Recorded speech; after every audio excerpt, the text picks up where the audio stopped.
우리가 지금 이 주일 예배 시간에는 고린도전서 15장을 살피는데 15장 전체 주제는 부활입니다. 이 부활이라는 것은 우리가 가진 이 신앙의 최종 목적지가 되는 것이지요. 많은 사람들에게 질문을 해봅니다. 왜 예수님 믿습니까? 이렇게 질문을 하면 구원받기 위해서 예수님 믿습니다. 대부분 이렇게 대답을 합니다. 그러면 구원이 뭐냐? 이렇게 질문을 하면 죽어서 천국 가는 겁니다. 이렇게 대부분 말씀하신단 말이죠. 근데 성경을 자세히 읽어보면 이 부활의 구원을 아주 강조하고 있어요. 그래서 이 부활은 뭐냐 하면 몸이 다시 사는 것. 이게 부활이죠. 그러면 예수님 믿고 나서 몸이 다시 살게 된다. 근데 그 몸은 이전의 몸과는 다른 영원히 죽지 않고 쇠하지 않고 연약한 몸에서 강한 몸으로, 또 좀 비천해 보였지만 영광스러운 몸으로, 또 육의 몸에서 신령한 몸으로 변화되어질 것을 말씀하고 있는 것입니다. 그래서 오늘날 많은 사람들이 이제 예수님을 믿지 않는 자들이 가지고 있는 내세관과 우리가 가지고 있는 내세관, 이것이 좀 상당히 다르지요. 세상 사람들은 죽어서 좋은 데 가는 것, 그걸로 끝이다라고 생각을 하지만 성경은, 하나님은 우리에게 죽어서 좋은 데 가는 게 끝이 아니고 영혼이 나중에 다시 이 지구상에 오게 된다라는 것을 말씀해 주고 있습니다. 그리고 지구는 새 하늘과 새 땅으로 완전히 변화된 지구, 지금의 이런 쇠퇴해져가는 지구가 아니라 영원히 아름다운 지구로 변화되어지고 거기에 최적화된 몸으로 우리가 부활하여서 새로운 몸으로 영원히 살게 된다는 것이 성경에 기록된 구원의 마지막 지점의 내용입니다. 그래서 이 내용을 계속 설명하는데 이걸 왜 이렇게 강조하느냐 하면, 여러분 2000년 전에 지중해 연안의 철학 사상이 뭐냐 하면 영혼은 선하고 육체는 악하고 이렇게 생각을 했어요. 그래서 영혼이 벌 받으면 육체에 갇힌다, 그래서 사람이 됐다, 이런 사상들이 철학 사상 속에 있었어요. 근데 그러한 것들이 만연해 있고, 이 고린도라는 지역이 아테네 밑에 있기 때문에 아테네의 철학 사상을 바로 영향을 받는 그런 도시입니다. 그러니까 부활을 막 부정하는 것이죠. 부활은 없다. 영은 선하고 육은 악한데 왜 다시 육으로 사람이 다시 태어날 필요가 있느냐, 이렇게 생각을 했다는 것이죠. 실제로 사도 바울이 아테네에 가서 복음을 전할 때에 에피쿠로스 학파와 스토아 학파가 깜짝 놀랐죠. 뭐? 몸이 영원히 산다고? 그러니까 궁금해해서 막 질문을 하는 그런 장면이 사도행전에도 기록되어져 있습니다. 그만큼 이 당대 사람들에게 있어서 이 부활, 영원히 몸으로 영원히 사는 것은 익숙하지 않은 주제였죠.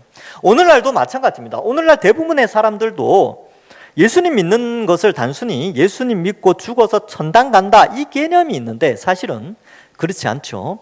우리가 죽어서 영원히 하나님과 함께 있다가 그 영혼이 예수님이 이 지상에 오실 때 같이 옵니다. 같이 오실 때 영혼으로 오는 게 아니라 육체로 변화되어져서 육체를 다시 입고 이 지구상에 오게 되는 것이죠. 이것이 바로 성경에서 기록된 부활 사상입니다. 근데 그렇게 된다는 것을 약속하신 첫 번째가 예수님의 부활이 그 첫 열매다, 이런 표현을 하면서 우리에게 설명을 해주는 것이죠. 그러니까 앞에 내용이 뭡니까? 복음을 굳게 지켜야 된다. 그리고 주어진 사명 잘 감당해야 된다라는 것이고요. 그리고 세속의 사상에 속지 말고 깨어 의를 행하며 영광스럽고 강하고 신령한 몸에 부활할 것을 믿고 신앙생활 해라라는 것이 앞서서 44절까지의 내용이었습니다. 45절 이하는 다시 한번 강조를 하면서 마무리를 하게 되는 것이지요. 자, 45절을 보면 기록된 바 첫사람 아담은 생령이 되었다. 창세기에 나오는 말씀인데요. 생령이라는 것은 살아있는 영혼, 이런 뜻인데, 흙으로 된 사람이 영혼이 들어와서 살아있는 사람이 되었다, 뭐 그런 의미가 있습니다. 또 마지막 아담이라고 했는데, 이 마지막 아담은 예수님이죠. 그러면 성경에서 첫 아담과 마지막 아담 이렇게 나눴는데 왜 이런 표현을 썼냐 하면, 아담이라는 존재는 인류의 대표이기 때문에 그렇습니다. 그러면 하나님의 시각에서는 인류는 두 인류가 있는 거예요. 여러분, 세상을 바라보는 관점에 있어서 우리는 여러 가지 사람들을 바라보지만 성경의 관점, 하나님이 인간을 바라보는 관점은 딱 두 가지예요. 두 부류로 인류를 나눕니다. 첫 번째, 아담에게 첫 아담인 아담에게 속해 있는가, 아니면 둘째 아담, 마지막 아담인 예수님께 속해 있는가, 어디에 속해 있는가에 의하여서 사람이 나누어진다는 것이지요. 여러분 그래서 중요한 거예요. 인류는 딱 나눠져 있어요. 가운데 줄을 딱 꺼놓고 예수님 쪽, 아담 쪽 이렇게 나눠져 있는 것이지요. 그래서 예수님께 속해 있는 사람은 예수님은 살려주는 영이 되었다 이런 표현을 씁니다. 즉 사람이 영원히 살 수 있는 성령을 부어주시는 분으로 묘사하고 있습니다. 그래서 로마서 8장 11절에는 이런 말씀이 나옵니다. 예수를 죽은 자 가운데서 살리신 이의 영이, 성령이죠, 너희 안에 거하시면 그리스도 예수를 죽은 자 가운데서 살리신 이가 너희 안에 거하시는 그의 영으로 말미암아 너희 죽을 몸도 살리시리라. 로마서 8장 11절에는 삼위일체 하나님 다 나옵니다.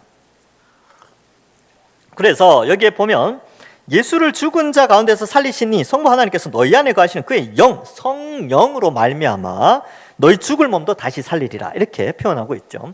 여러분, 제가 이제 전에 설명을 할 때 어떻게 설명했냐면 부활의 자격이 있어요. 부활의 자격. 부활을 하려면 자격증이 필요하다는 거죠. 근데 그 자격증의 이름이 뭐냐면 의예요. 의. 의인이라는 자격증이 있어야 부활이라는 혜택을 누릴 수가 있어요. 그러면 인류 역사 속에서 의인은 누구밖에 없냐면 예수님밖에 없지요. 그러면 의의 자격증을 누리는 사람은 누구냐면 아담에게 속한 자가 아니라 예수님께 속한 자가 의의 자격증을 가지게 됩니다. 그런데 그것은 자기가 노력해서 가지는 자격증이 아니라 하나님께서 아담 아래에 있는 우리를 선택하셔서 그에게 성령을 부어주시고 성령이 복음을 믿게 하셔서 그리스도 안으로, 그리스도의 영역 안으로 들어가게 하신 것이죠. 그러니까 은혜죠, 은혜. 여러분, 우리가 예수님 믿게 된 게요, 내가 똑똑해서, 내가 잘나서 예수님 믿게 된 것이 아니라 이 세상에 79억 5천만 명 가운데서 하나님이 우리를 선택하신 거예요. 하나님의 백성으로. 얼마나 감사합니까? 선택을 하셔서 성령을 부어주시고 성경 말씀을 믿어지게 하신 겁니다. 내가 믿은 줄 알았는데 알고 보니까 성경에는 믿어지게 하신 거예요. 이게 전혀 말도 안 되는 이게 믿어지기 시작하는 것이죠. 근데 어떻게 믿어지냐면 말씀을 들으면서 그럴 수 있겠네, 이 생각이 막 들기 시작하는 거예요. 그렇겠다. 근데 그렇게 그럴 수 있겠네 라고 하는 것이 사실은 우리의 내면에 있는 지식에서 나오는 게 아니에요. 성령 하나님이 우리의 지성과 감정과 의지를 변화시켜서 그 내용을 믿어지게 하신 것이죠. 이 내용이 믿어지는 사람은 그리스도 안으로 이동하여서 그리스도께서 주시는 성령으로 말미암아 의인으로서 부활을 하게 된다는 것을 우리에게 말씀해 주고 있습니다. 그래서 46절에 그러나 먼저는 신령한 사람이 아니요 육의 사람이요 그 다음에 신령한 사람이니라 이렇게 기록하고 있습니다. 이 표현은 뭐냐면 이런 거예요. 부활을 하려면 일단 육의 사람으로 일단 존재를 해야 됩니다. 아담 아래 일단 있어야지 그리스도 안으로 들어갈 수 있어요. 아담 아래 있지 않은 자가 누가 그리스도 안으로 들어갈 수 있겠습니까? 그래서 첫 인류인 아담의 형태로 우리가 태어났지만 그 가운데서 우리가 신령한 몸으로 부활하게 될 그리스도 안으로 이동하게 된다. 이 말은 결국 사람만이 부활할 수 있어요. 사람만이 이제 그리스도 안으로 들어갈 수 있죠. 천사는 부활할까요? 안 할까요? 천사는 부활하지 않습니다. 천사는 인간의 육체를 입고 영원히 살지 않아요. 천사는 영원히 천사예요. 사람만이 이 땅에 와서 예수 그리스도의 형벌 대속의 은혜로 그 예수님을 믿고 그리스도 안으로 넘어가서 그리스도의 의가 전달되어져 의인으로서 부활의 자격을 얻게 된다. 그런 의미로 46절이 기록되어 있습니다. 그래서 먼저는 신령한 사람이 아니요 육의 사람이었다. 그러나 육의 사람인 우리가 예수님을 믿어 신령한 사람으로 부활하게 된다. 이것을 말씀해 주고 있습니다. 47절에 보면 첫사람은 이렇게 첫사람은 아담이지요. 아담은 땅에서 났으니 흙에 속한 자이거니와. 그러니까 아담이라는 단어의 뜻이 흙이란 뜻이에요. 흙. 히브리어로 흙은 아담이에요. 아담. 그래서 흙에 속한 자이거니와 둘째 사람은 하늘에서 나셨다. 예수님은요 흙으로 만들어지시지 않으셨어요. 예수님은 하나님이시죠. 신이시죠. 그래서 성부 하나님, 성자 하나님, 성령 하나님 중에 성자 하나님이신 예수님이 이 땅에 인간의 몸으로 오셨습니다. 그래서 마태복음과 누가복음에 보면 성령의 능력으로 마리아의 태에 오신 것이죠. 생겨난 것이 아니라 오신 거예요. 그래서 성육신 하셨다라는 표현을 씁니다. 그래서 성육신 하셔서 이 땅에 태어나셨는데 그분은 죄가 없으신 완전한 사람이시지만 또한 완전한 하나님으로 이 땅에 오신 것입니다. 그래서 둘째 사람 예수님은 하늘에서 나셨다, 이 표현을 하고 있습니다. 그래서 48절에 무릇 흙에 속한 자들은 저 흙에 속한 자와 같고 무릇 하늘에 속한 자들은 저 하늘에 속한 이와 같다. 자, 그러면 흙에 속한 자의 결과는 무엇이고 하늘에 속한 자의 결과는 무엇인지 우리가 좀 알아야 돼요. 즉 하나님께서는 인류를 두 부분으로 나눴다고 그랬죠. 아담에 속한 자와 예수님께 속한 자, 첫 아담과 둘째 아담에 속한 자, 이렇게 나누어지는데 첫 아담은 아담의 범죄함으로 말미암아 그 첫 아담에 속한 나라는 존재가 아담의 죄의 원죄를 가지고 태어나서 죄를 가지고 태어나기 때문에 죄를 짓게 되죠. 그래서 원죄를 가지고 태어나서 스스로 범하는 죄, 자범죄를 짓게 됩니다. 그 죄의 결과로 어떻게 되느냐? 죽음과 지옥의 형벌이 주어지게 됩니다. 여러분, 죄는 형벌이 주어지죠. 이 땅에서도 마찬가지예요. 나라가 잘 바르게 서려면 죄에 대해서는 형벌이 반드시 주어집니다.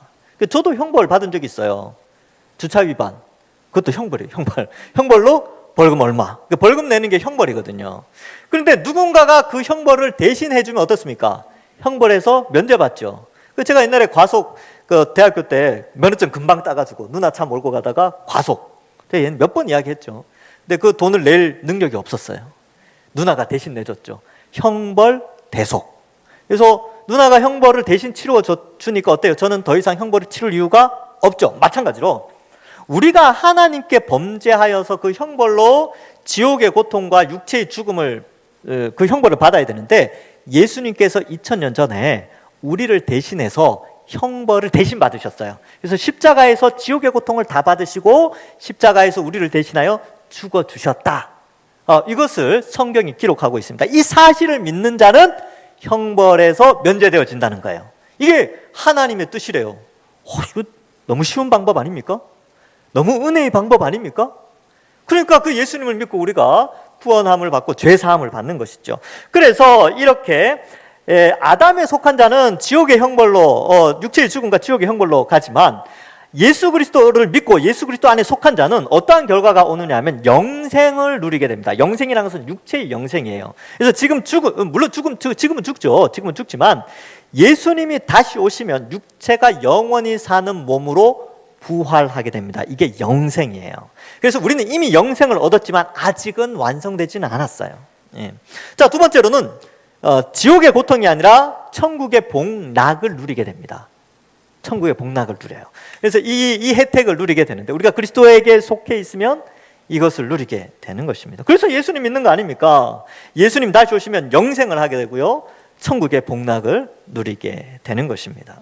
자, 그런 의미에서 이 부활신앙은 굉장히 중요하다. 그래서 우리는 하늘에 속한 자가 되었습니다. 우리는 땅에 속한 자가 아니고 예수 그리스도께 속한 자, 하늘에 속한 자로 이 땅을 살아가는 자가 되었다. 자, 이제 50절 이하에서는 그러면 이제 이 사도 바울은 앞에서 말했던 부활의 신앙을 다시 한번 강조를 해요. 했던 말 또 한다는 거죠. 왜요? 중요하니까. 반복을 통하여서 우리 마음속에 이 신앙을 제대로 잘 가지고 있으라고 반복해서 설명하는 내용이 나옵니다.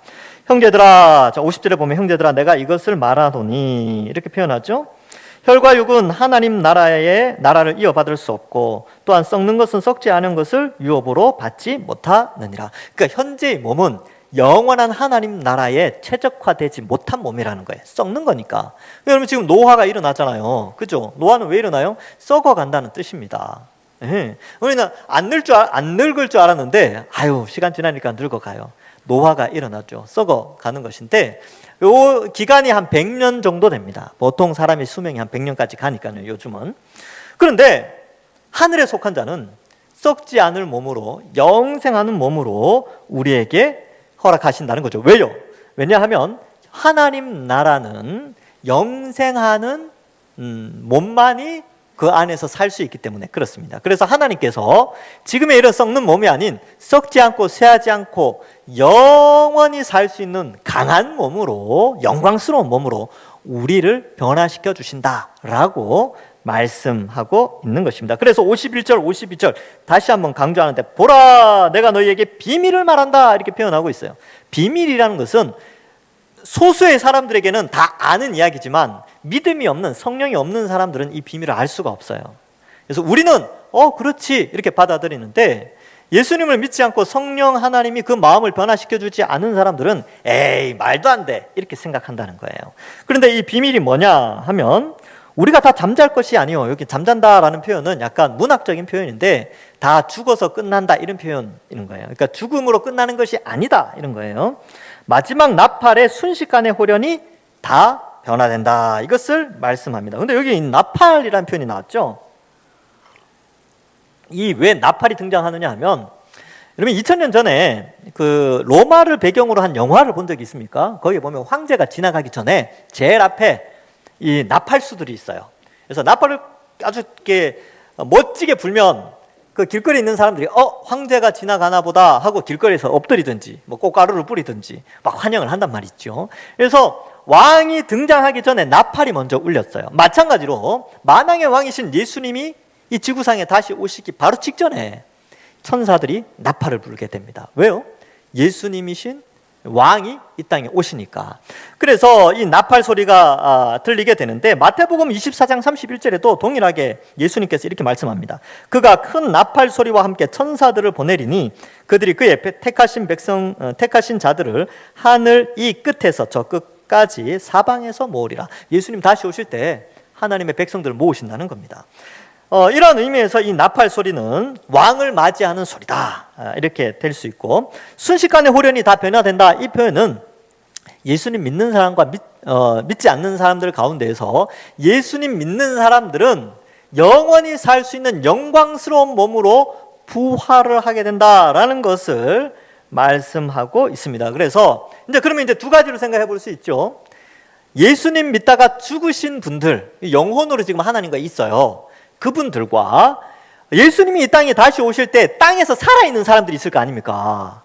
그 사람들은 어떻게 되느냐, 그 사람들도 합하여서 동시에 먼저 돌아가신 분들도 변화되어지고, 그 다음에 땅에서 살아있는 사람들도 변화가 일어나게 되는 것입니다. 그래서 데살로니가 전서 4장 16절에 보면, 주께서 호령과 천사장의 소리와 하나님의 나팔 소리로 친히 하늘로부터 강림하시리니 그리스도 안에서 죽은 자들이 먼저 일어나고, 죽은 자들이 이제 영혼으로 있는 거죠. 근데 그들이 먼저 일어난다라는 것은 그들이 부활을 먼저 하게 되고, 그 다음에 땅에 있는 자들이 부활을 하게 되는 것입니다. 자, 그래서 52절에 보면 나팔 소리가 나매 죽은 자들이 썩지 아니할 것으로 다시 살아나고 우리도 변화되리라. 살아있는 자도 변화된다는 것이죠. 자, 지금 이 표현은 계속해서 반복됩니다. 여러분,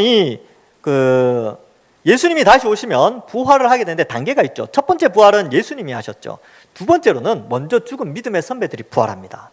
그리고 동시에 땅에 있는 자들도 영원히 죽지 않고 쇠하지 아니할 몸으로 부활을 하게 되는 것이죠. 그래서 제가 이제 몇 번 말씀드리는데, 여기 권사님들 이렇게 이제 막 다리도 불편하시고 또 뭐 약 드시고 그런 분들이 있는데, 나중에 주님 오셔서 다 부활하셔서 저랑 달리게 하면 저보다 빠르신 분들이 꽤 많으실 거예요. 예. 뭐 팔씨름 하면 저보다 힘 세신 분들이 더 많으실 겁니다. 예. 그러니까 정말 건강하고 강한 몸으로, 신령한 몸으로 영원한 새 하늘과 새 땅에서 우리를 살게 하신다. 이것이 하나님의 구원의 약속입니다. 그러니까 지금 뭐 코로나 때문에 많이들 두려워하시고 힘들어하시죠. 또 뭐 지병들이 있으시잖아요. 예, 그런 것들 걱정 없이 영원히 살게 된다라는 것을 말씀해 주고 있습니다. 주님 빨리 오셨으면 좋겠죠. 예, 저도 주님 빨리 오셨으면 좋겠습니다. 예, 빨리 오셔서 영원히 행복하게 사는 것이죠. 자, 그래서 주님이 오시면 어떤 일이 벌어지는가? 뭐 이렇게 보면 53절에 이 썩을 것이 반드시 썩지 아니할 것을 잊겠고, 이 죽을 것이 죽지 아니함을 입으리로다. 죽지 않는다는 거죠. 이 썩을 것이 썩지 아니함을 입고 이 죽을 것이 죽지 아니함을 입을 때에는 사망을 삼키고 이기리라고 기록된 말씀이 이루어지리라. 그래서 사망을 이긴다라는 표현이 나오는데, 이사야 25장 8절의 말씀을 인용했습니다. 거기에 이런 말씀이 있습니다. 사망을 영원히 멸하실 것이라 주 여호와께서 모든 얼굴에서 눈물을 씻기시며 자기 백성의 수치를 온천하에서 제하시리라. 여호와께서 이같이 말씀하셨느니라. 주님 다시 오시는 날은 눈물이 사라져요. 아픔과 슬픔과 걱정과 근심 걱정이 없어지고 사망이 다시는 있지 않습니다. 사망이 영원히 멸망되는 것이죠. 그래서 요한계시록에도 보면 사망이라는 이 존재 자체가 불못에 던져져서 영원히 없을 것이다 라는 것을 우리에게 약속해 주고 있습니다. 자, 그러면 이제 여기에서 조금 또 한 가지 본문을 인용하면서 뭔가를 좀 설명하는 게 더 있어요. 보면 55절에 사망아 너의 승리가 어디 있느냐? 사망아 네가 쏘는 것이 어디 있느냐? 사망이 쏘는 것은 죄요, 죄의 권능은 율법이라. 이 말이 되게 어렵죠? 어렵게 쓰여져 있어요. 그러면 이걸 좀 이제 쉽게 이해할 필요가 있는데, 이 본문은 사실 호세아 13장 14절의 내용을 또 가지고 왔습니다. 거기에 이런 내용이 있어요. 내가 그들을 소울의 권세에서 속량하며 사망에서 구속하리니 사망아 네 재앙이 어디에 있느냐? 소울아 내 멸망이 어디 있느냐? 네 유침이 내 눈앞에 숨으리라. 뭐 이렇게 기록하고 있어요. 즉, 이 사망이라는 것은 인격이 없죠. 근데 성경에서는 이 사망이라는 것을 이제 좀 잘 설명하기 위해서 인격을 부여해서 비유적으로 설명을 하는 거예요. 그래서 여러분, 사망이라는 것은 죄의 결과로 오는 것이지요. 그래서 이 로마서에 보면 로마서 6장 23절에 이런 말씀이 나옵니다. 죄의 삭은 사망이요 하나님의 은사는 그리스도 예수 우리 주 안에 있는 영생이니라. 이렇게 돼 있어요. 그러니까 죄의 결과로 사망이라는 게 왔어요. 이 에덴 동산에서 하나님이 이제 말씀하시죠. 이 선악과 먹으면 죽는다. 근데 먹어버렸어요. 죄를 지었죠. 그래서 죽음이 왔죠. 죄의 결과가 사망이다. 근데 그 죄라는 것이 사실은 왕이신 하나님을 거절한 역적의 죄였기 때문에 죽음에 이르게 됩니다. 그런데 이 사망이라는 것이 승리를 한다라는 표현을 쓰는데, 사망이 계속 존재하려면요, 사망은 사람들이 죄를 계속 지어야지 사망이라는 존재가 계속 존재하게 되어지겠죠. 맞죠? 죄가 없으면 사망도 없어지잖아요. 그러니까 사망의 입장에서 보면 사망이 자신이 존재하려면 사람들이 죄를 계속 지어야 되는 거예요. 그러니까 사망이 어떤 일을 하냐면 사람들이 계속 죄를 짓도록 계속 자극을 하는 거예요. 그래서 사망은 죄를 쏘게 되고요. 그래서 죄는 율법을 통하여서 범죄케 되어지는 것입니다. 그리고 그 율법은 어떻게 범하게 되느냐? 인간의 탐심이 죄를 짓게 하는 것이죠. 자, 그러면 일종의 약간의 메커니즘이라는 게 있어요. 이 죄, 사망, 율법, 탐심, 요 네 가지가 약간의 메커니즘에 의해서 움직여지기 시작합니다. 어떻게요? 이 본문에서는 사망이라는 어떤 인격은 없지만 그 사망이 계속 존재하기 위해서는 죄를 계속 자극을 해요. 그러니까 죄도 사망이 자꾸 자극하니까 어떤 일을 벌이냐면 율법을 통해서 율법을 자꾸 어기게 만들죠. 근데 율법을 어길 수 있는 이유는 인간의 내면에 있는 탐심, 그 탐심이 율법을 자꾸 어기게 한다는 거예요. 그래서 탐심이 율법을 어겨 죄를 낳게 되고 그 죄로 말미암아 사망이 계속 존재해 나가는데, 예수님이 재림하시면 이 사망의 존재를 없애버린다는 거죠. 그럼 어때요? 죄를 안 짓게 되겠죠. 죄가 없다는 것은 율법을 통하여서 사람이 정욕으로 행하던 그 모든 것들이 사라지게 되는 것입니다. 그래서 이 표현들을 쓰는데, 사실 요한계시록에 보면 이 죄를 자극하고 또 율법을 어기게 만드는 사탄의 세력이 다 불못에 던져지기 때문에 사망도 불못에 던져지게 된다. 이것을 우리에게 말씀해주고 있습니다. 자, 그래서 그러면 이제 우리가 생각해보죠. 그럼 율법이라는 것이 안 좋은 것입니까? 그렇지 않습니다. 로마서 7장 5절에 보면 우리가 육신에 있을 때에는 율법으로 말미암는 죄의 정욕이 우리 지체 중에 역사하여 우리로 사망을 위하여 열매 맺게 하였더니, 여기 나오죠. 여기도 동일하게 율법, 정욕, 죄, 사망 이런 표현이 나와요. 로마서 7장 10절에 생명에 이르게 할 그 계명이 내게 대하여 도리어 사망에 이르게 하는 것이 되었도다. 7장 13절에 그런즉 선한 것이 내게 사망이 되었느냐? 그럴 수 없느니라. 이 선한 것은 율법이에요. 오직 죄가 죄로 드러나게 하기 위하여 선한 그것으로 말미암아 나를 죽게 만들었으니 이는 계명으로 말미암아 죄로 심히 죄되게 하려 함이니라. 이게 무슨 말이냐면, 율법이라는 것은 원래는요, 하나님의 계명의 말씀은 죄를 깨닫게 하려고 알려주신 거예요. 근데 죄를 딱 깨닫게 해주시니까 사람은 마음속에 정욕이 어때요? 죄가 이런 거야?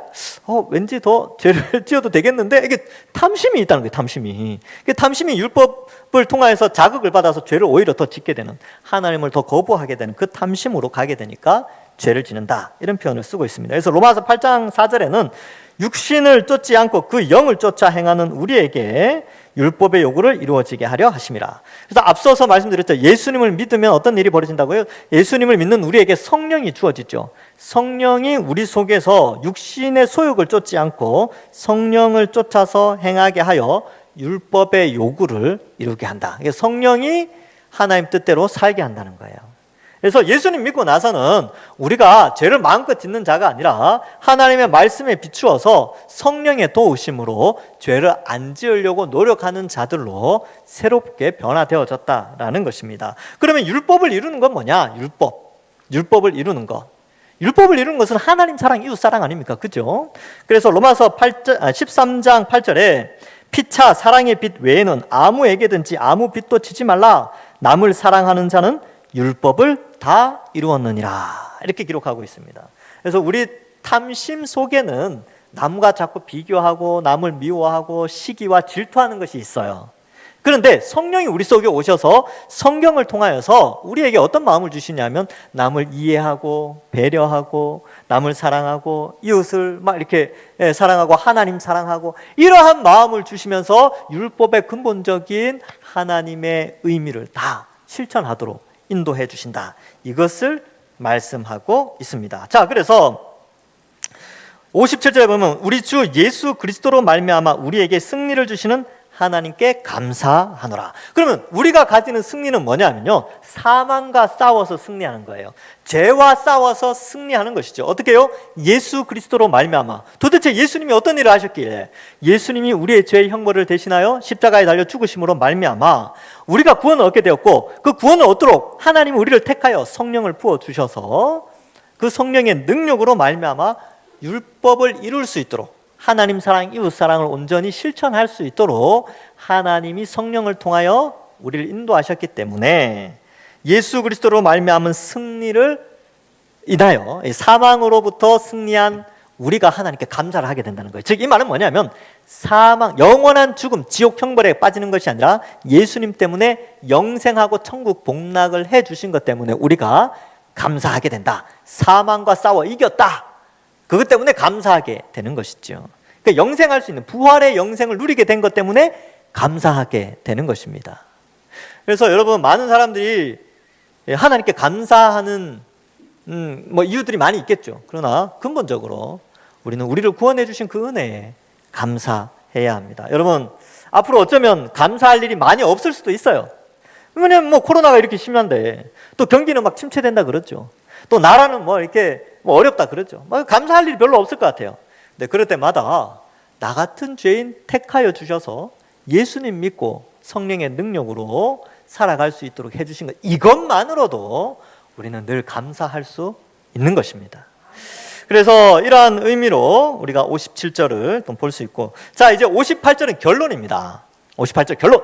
이 결론은 아주 중요하기 때문에 이 15장 전체를 결론 내리는 것인데, 우리가 함께 다 같이 한번 읽어볼까요? 시작. 그러므로 내 사랑하는 형제들아, 견실하며 흔들리지 말고 항상 주의 일에 더욱 힘쓰는 자들이 되라. 이는 너희 수고가 주 안에서 헛되지 않은 줄 알미라. 아멘. 예, 여기에 보면 내 사랑하는 형제들아 이렇게 되어 있죠. 여러분, 사실 이 고린도전서 앞에 내용들 어떻습니까? 고린도 성도들 문제 많았죠? 얼마나 부족해 보입니까? 근데 바울 사도는 고린도 성도들 그렇게 부족함에도 불구하고 내 사랑하는 형제들아 이런 표현을 써요. 그러니까 우리도 마찬가지로 교회 안에 우리 마음에 드는 사람들이 다 모이는 게 아니에요. 교회는 여러 다양한 사람들이 모이는 곳입니다. 그런데도 바울은 그러한 고린도 교인들의 부족함에도 불구하고 그들을 품고 위하여 사랑한다라고 표현하는 것처럼 우리도 서로 이런 마음으로 우리 성도들을 아끼고 사랑해야 되죠. 자, 내 사랑하는 형제들아, 견실하며 흔들리지 말고, 이렇게 됐죠. 이 견실하다 이 표현이 신약 성경에 3번 나오는데요. 이게 굳게 서다 이런 뜻이 있습니다. 그래서 고린도전서에서 2번 나오고 골로새서 1장 23절에 또 나오는데 거기에는 이렇게 기록되어 있어요. 만일 너희가 믿음에 거하고 터 위에 굳게 서서, 여기 굳게 서서가 견실하며 하고 같은 단어입니다. 너희들은 바 복음의 소망에서 흔들리지 아니하면 그리하리라. 이 복음은 천하 만민에게 전파된 바요 나 바울이 이 복음의 일꾼이 되었노라 라고 말씀하고 있습니다. 자, 굳건하게 서야 된다는 거예요. 이 부활 신앙이 있다면 여러분 흔들리면 안 돼요. 굳건하게 신앙생활 잘해야 된다. 그러니까 신앙생활을 흔들어 놓는 많은 주변의 환경들이 있어 왔어요. 그리고 앞으로도 계속 있을 것입니다. 이 역사를 봐도 그렇죠. 신앙을 지키기 힘든 여러 가지 역사들이 많이 역사 속에 있었죠. 뭐 전쟁도 있었고 지진도 있었고 기근도 있었고 막 그죠. 그러한 가운데서도 모든 성도들은 신앙을 굳게 지켰습니다. 이 부활 신앙 때문에. 주님 오시면 모든 것이 해결된다라는 그 소망 때문에 믿음을 굳게 지켰죠. 그래서 견실해야 되고, 두 번째로 그 흔들리지 말고 이렇게 됐죠. 이건 신약 성경에 딱 한 번 나오는 단어인데, 흔들리지 말고 이 단어는 정해진 장소에서 이동하지 않다라는 뜻이 있습니다. 그래서 움직이지 않는 것. 그러니까 신앙의 자리에서 흔들리지 않는 거예요. 앞서서도 말씀드렸다시피 뭐 코로나가 득세한다고, 또 뭐가 있습니까? 경제가 이제 더 어려워지겠죠. 앞으로 인플레이션, 뭐 금리가 계속 올라간다 그러고, 뭐 저는 경제를 잘 모르지만 어려워진대요. 그러면 사람들이 이게 어려워지겠지요. 그리고 또 전쟁도 뭐 세계에서 전쟁 소문도 들리고, 전쟁도 있고, 또 그런 것들 때문에 전 세계가 다 힘든 상황 속에 빠져드는데, 그때 우리의 신앙이 흔들릴 수 있다는 거예요. 어떻게 해요? 야, 지금은 신앙생활 할 때가 아니고 먹고 사는 게 중요해 하고 믿음이 흔들릴 수 있다는 거예요. 그때에 흔들리지 마십시오. 이 표현이 견실하며 흔들리지 말고, 이 표현이 그런 의미가 있습니다. 이 세상에 아무리 요동치고 여러 가지 우리의 신앙을 빼앗아가는 것들이 많이 있다 할지라도, 때로는 건강의 문제로, 경제적인 문제로, 사회적인 문제로, 개인적인 문제로, 마음의 심령의 문제로 힘듦이 있다 할지라도 예수님을 굳게 붙잡아야 된다. 이것을 결론으로 내리고 있습니다. 왜요? 우리에게는 부활의 날이 있기 때문에 그렇습니다. 그래서 여러분, 100년은 짧습니다. 짧으니까 아주 귀하게 살아가야 되겠죠. 삶 속에서 열심히 살아가야 되죠. 그러나 이것이 전부인 양 살아가지 말라는 것입니다. 그러니까 이 100년의 인생 가운데 여러 가지 요동치는 격변하는 시대 속에서 신앙에 흔들리지 않을 것을 말씀하고 있습니다. 2000년 전에는 오죽도 힘들었겠습니까? 그래서 항상 주의 일에 더욱 힘쓰는 자들이 되라. 이 더욱 힘쓰다라는 단어가요, 단어를 찾아보니까 과도하게 이런 뜻이 있어요. 과하게. 그러니까 주의 일에 좀 과하게 하라는 겁니다. 그러니까 봉사도 조금 더 과하게, 말씀도 조금 더 과하게 읽고, 기도도 조금 더 과하게 하라는 것이죠. 그러니까 여러분들 이렇게 생각하시면 돼요. 아, 내가 이렇게까지 해야 되나? 라고 할 정도로 하시면 되는 겁니다. 그게 좀 과한 거죠. 그래서 주일날 1부, 2부 예배 오시는 분들, 2부 예배 오시는 분들은 그렇게 생각할 수 있죠. 이제 2부 예배만 오면 되지, 이렇게 생각하는데, 여기에서는 좀 과하게 살라는 거죠. 그러니까 주의 일에 좀 과한 자들이 되라. 이 말은 2부 예배만 오지 말고 오후 예배까지, 내가 오후 예배까지 가야 되나? 내가 좀 과한데? 라고까지 그렇게 하라는 거예요. 좀 과하다. 이 표현이 그런 뜻입니다. 그러면 오후 예배 나오시는 분들은 수요 예배, 좀 과한, 수요예배, 저보고 수요예배 나오라고요? 저한테 좀 과한데요? 라고 그런 거예요. 이 표현이. 좀 과하게 신앙생활 한번 해보라. 이런 것이죠. 그래서 이게 사람마다 분량이 다르기 때문에 한꺼번에 뭐 다 알아 이런 뜻이 아니고, 자기가 생각하는 기준보다 조금 과하게 주의 일에 힘써 보라는 것입니다. 주님 다시 오셨을 때 칭찬과 명성과 존귀가 있기 때문에 그렇습니다. 그래서 더욱 힘쓰는 자들이죠. 봉사하는 것도 마찬가지입니다. 야, 내가 이런 것까지 봉사해야 되냐? 조금 더 과하게 하십시오. 원래는 관둬야지, 이게 아니라 내년에는 더 열심히 해야지, 뭐 이런 의미죠. 그래서 이렇게 더욱 주의 일에 힘쓰는 자가 되라고 바울은 권면하고 있습니다. 저도 마찬가지고요. 여러분들도 마찬가지지요. 그렇게 될 때 우리의 수고가 주 안에서 헛되지 않습니다. 왜 헛되지 않냐면, 여러분, 남들은 알아주지 않는 수고와 헌신, 좀 과하다고 생각하는 그런 헌신과 열정들 있잖아요. 남들은 몰라줘도 하나님은 다 알고 계십니다. 그리고 주님 다시 오셨을 때, 또 우리의 생이 끝나서 주님 만나 뵀을 때에 하나님의 칭찬과 명성과 존귀가 있습니다. 전에도 말씀드렸죠. 여러분, 돈 자랑은 요 100년의 짧은 인생에서밖에 못해요. 그러나 영원의 세계에서 자랑하는 것은 하나님의 칭찬, 하나님 주시는 명성, 하나님 주시는 존귀는 영원히 지속되는 거예요. 주님 오시면 뭐 그때 누가 부자라고 자랑하겠습니까? 다 잘 사는데. 예, 그때 자랑하는 것은 이 땅에서의 신앙, 그 존귀를 얻게 된다라는 것을 우리가 잊지 않아야 합니다. 그래서 또 한 가지 좀 생각해 볼 것은, 많은 사람들이 이 땅에서 수고하고 헌신하고 그저 수고가 헛되지 않고 더욱 힘쓰면 이 땅에서 잘 될 것이다, 자꾸 이 생각을 하는데, 아니요. 이 땅에서 잘 될 수도 있고 안 될 수도 있어요. 열심히 봉사하지만 자녀들이 또 우리가 원하는 만큼 잘 안 될 수도 있고, 내 사업이 원하는 만큼 주께 봉사 열심히 하면 사업이 잘 될 것이다, 그렇지 않다니까요. 그런 기계적인 신관을 가지면 안 됩니다. 자판기처럼 하나님을 생각하면 안 돼요. 그러나 이 땅이 아니라 영원한 하나님 나라에서의 상급은 하나님이 말씀을 통하여 약속하셨으니까 그날을 소망하면서 살아가고, 혹 내게 그 어떤 보상이 주어지지 않는다 할지라도 나 같은 죄인 구원해 주신 것 자체만으로 감사해서 헌신하고 봉사하고 주의 일에 힘쓰는, 그리하여 하나님께 칭찬받으시는 그럼 우리 모든 주의 백성들 되어서, 주님 부활하시고 주님 다시 오셔서 우리가 부활할 그날 여기 앉아 계신 모든 분들 함께 천국의 영생복락 저와 함께 다 같이 누리시는 모든 주의 백성들 되기를 주님의 이름으로 간절히 축원합니다. 기도하겠습니다. 하나님 감사합니다. 우리를 택하여 성령을 부어주시고 예수님을 믿고 구원받게 하여 주시니 감사합니다. 우리의 신앙이 날마다 더욱더 자라가게 하시고, 이 짧은 100년의 인생, 세상은 요동치는 가운데 우리가 살아가지만 우리가 흔들리지 않고 견실하여 주의 일에 힘쓰며 주님 다시 오심을 간절히 소망하는 우리 모든 주의 백성들 될 수 있도록 축복하여 주시옵소서. 이번 한 주간도 하나님 백성답게, 천국 소망하는 자답게 흔들리지 않고 믿음 생활 잘하면서 멋지게 한 주간 살아가는 우리 모든 그리스도인들 되게 축복하여 주옵소서. 감사드리오며 예수님의 이름으로 기도하옵나이다. 아멘.